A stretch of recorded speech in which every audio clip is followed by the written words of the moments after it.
आमचं हे आरदाळ गाव आहे. आजरा तालुक्यातलं कोल्हापूर जिल्ह्यातलं आरदाळ गाव आहे. या ठिकाणी या शांताबाई यादव यांचं हे घर आहे. या ठिकाणी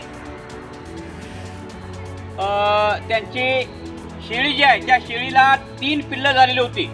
त्या 3 पिल्लापैकी 2 पिल्लं ही ती शेळी पाजते. एका पिल्लाला दूध मिळत नाही आणि त्याच घरातील कुत्रं हे व्यालेलं होतं. त्याची पिल्ली लोकांनी बाळगायसाठी नेल्यानंतर तेही दुधाचंच आहे. त्यामुळं त्या पिल्लाला दूध मिळत नाही हे लक्षात आल्यानंतर या कुत्रीनं दररोज पिल्लांना त्या शेळीच्या पिल्लाला दूध पाजायला सुरू केलं. ते दररोज आपलंच करडू समजून आपलं पिल्लं समजून ती दररोज त्या पिल्लाला पाजते आहे.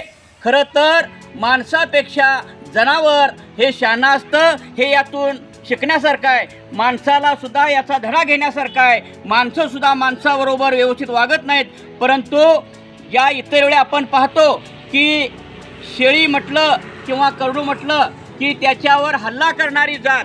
मात्र या ठिकाणी आपणाला हे दिसून येईल की त्या शेळीच्या पिल्लाला शत्रू न समजता माझंच पिल्ला आहे असं समजून दररोज त्या एका लहान पिल्ल्याला ती कुत्रे पाजत असते. म्हणजे माणसानं या जनावरांच्याकडं या कुत्र्याकडं मांजराकडं शिकण्यासारखं आहे असं या चित्रातून एकंदर दिसून येतं. आणि हा एक वेगळा पायंडा या जनावराकडून शिकायला माणसाला मिळालेला आहे असं म्हणायला काय हरकत नाही.